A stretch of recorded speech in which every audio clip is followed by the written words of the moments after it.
वर्ष का बजट मैंने 12 तारीख को प्रस्तुत किया था, उस पर अपना भाषण दिया था।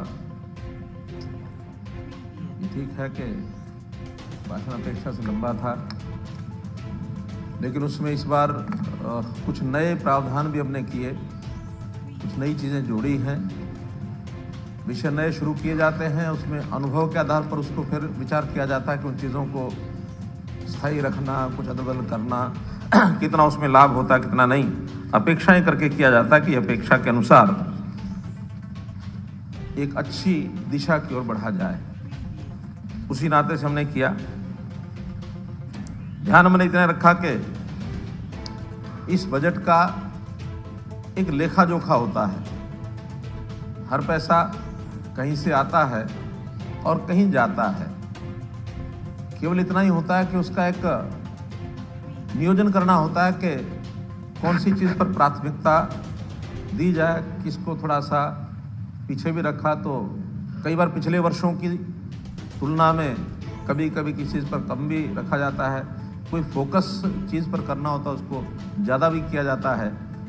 लेकिन कुल मिलाकर बजट के बनाते समय ये बजट पूरे प्रदेश का है, जनता का है, और इस भावना से कि तेरा तुझको अर्पण क्या लागे मेरा, इस भावना से इस बजट को बनाया जाता है।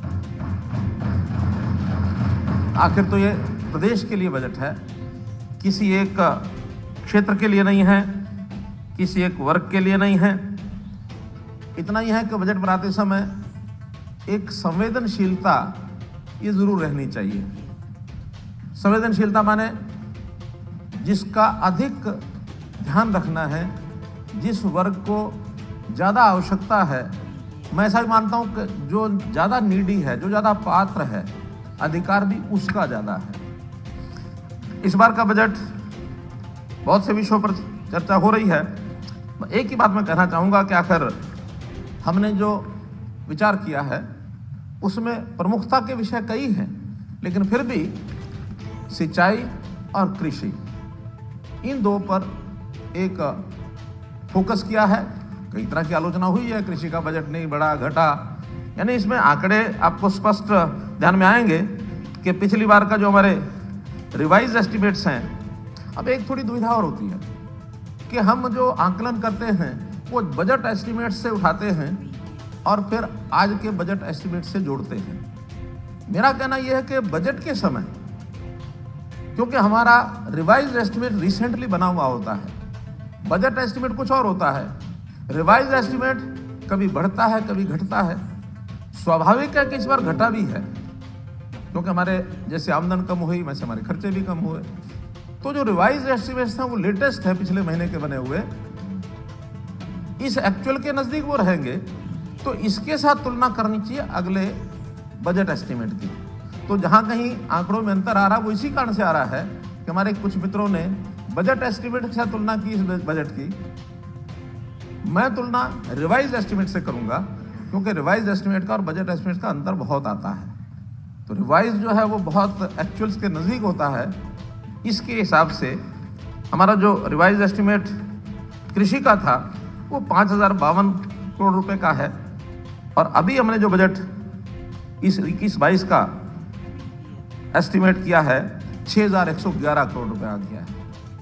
तो इस नाते से ये बढ़ोतरी 20.9% है। तो इसलिए इसी प्रकार इरिगेशन, जो हमारा रिवाइज एस्टिमेट है वो 2892 करोड़ का है, और जो नया बजट हमने रखा है वो 5081 करोड़ का रखा है, जो 75% जो है वो ज़्यादा है। और उसमें दो चीज़ों का उल्लेख इसलिए करना चाहूँगा कि एक तो वेस्टर्न जमुना कैनाल जिसका रेनोवेशन हो रहा है, उसके ऊपर शुरू से लेके हथनी कुंड से लेकर के और आखिर बालोड़ ब्रांच तक उसके रेनोवेशन में पैसा लग रहा है। उस पर इस पर काफ़ी पैसा लगेगा। ऐसे ही इसमें माइक्रो इरिगेशन वो भी शामिल है। माइक्रो इरिगेशन का हमने एक बड़ा प्रोजेक्ट देने के लिए कहा है, लोगों से एप्लीकेशन मांगी है, इंटरेस्ट मांगा है कि किस प्रकार से उसको हम आगे बढ़ाएंगे। उसका एक बड़ा प्रोजेक्ट होगा, उस पर भी लगभग काफ़ी पैसा उस पर लगने वाला है, तो कुल मिलाकर इसमें बढ़ाया है। तो ऐसा एग्रीकल्चर, इरिगेशन अल्टीमेटली है ये किसान के लिए ही। तो इसलिए मैं इस पूरे बजट को, बाकी सब विभागों का महत्व अपनी जगह है, लेकिन मैं इस बजट को किसानों को समर्पित करूंगा और ये किसान को समर्पित अपना ये बजट, इस नाते से मैं किसान कल्याण के लिए बजट का उल्लेख करता हूँ। रेवेन्यू एक्सपेंसेस ये बहुत बड़ा ज़्यादा खर्च है हमारा। कैपिटल एक्सपेंसेस का लगभग 3 गुना हमारा रेवेन्यू एक्सपेंस हो जाता है। इसको कम करने की सब लोग कहते हैं कि कैपिटल एक्सपेंस बढ़ाओ। कैपिटल बढ़ाओ तो या तो बजट बढ़ाओ, या ऋण ज़्यादा लो, या थोड़ा कंट्रोल करना चाहिए रेवेन्यू एक्सपेंसेस पर। हम इसके लिए एक रैशनलाइजेशन हर एक चीज़ की, चाहे वो शिक्षा के क्षेत्र में हो, चाहे हमारे रेवेन्यू के क्षेत्र में हो, चाहे हेल्थ के क्षेत्र में हो, ऐसी रैशनलाइजेशन कि कितने संस्थान हमको और खोलने चाहिए और कौन से संस्थान अनप्रोडक्टिव हैं उनको बदल करके और चीज़ों में उपयोग करना चाहिए। एम्प्लॉइज की रैशनलाइजेशन।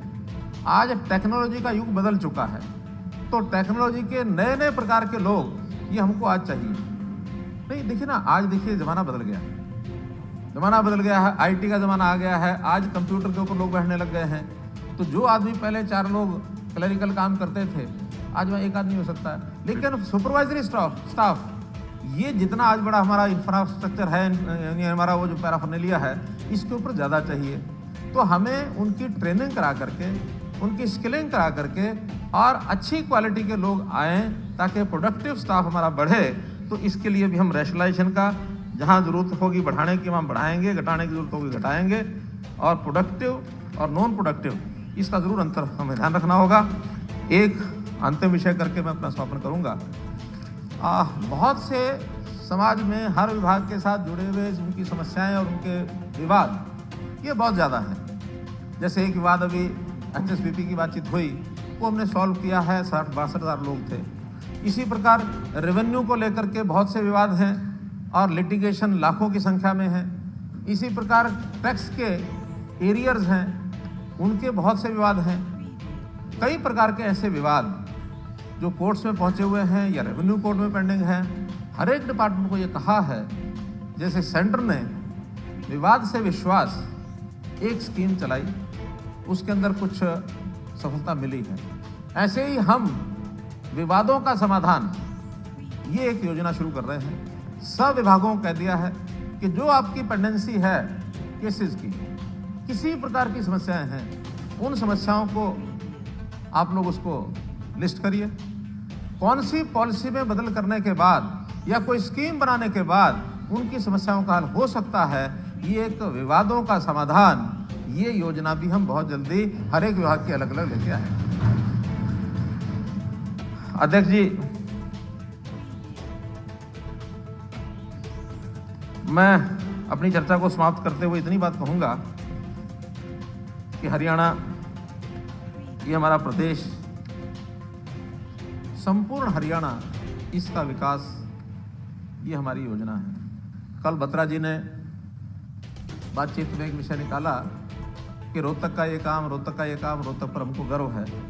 रोहतक का संबंध मेरा भी है, रोहतक पर हम सबको गर्व है। हुड्डा साहब को भी रोहतक पर गर्व है, आपको भी है, लेकिन मुझे पूरे हरियाणा पर गर्व है। और पूरे हरियाणा के लिए बजट में बराबर काम होंगे।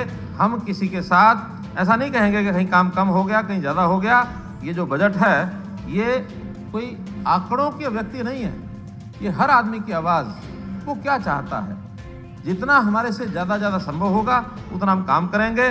और हरियाणा के लिए हम ये जो बजट लेकर के आए हैं, एक इसका जो इम्प्लीमेंटेशन है वो बिना किसी भेदभाव के करेंगे। हम समस्याओं का निदान, और निदान ही नहीं, हरियाणा का निर्माण, हरियाणा का नवनिर्माण, एक नया हरियाणा हम बनाएं। यही हमारा इसके अंदर एक संकल्प रहेगा कि हरियाणा का विकास हर तरीके से हमारा हो।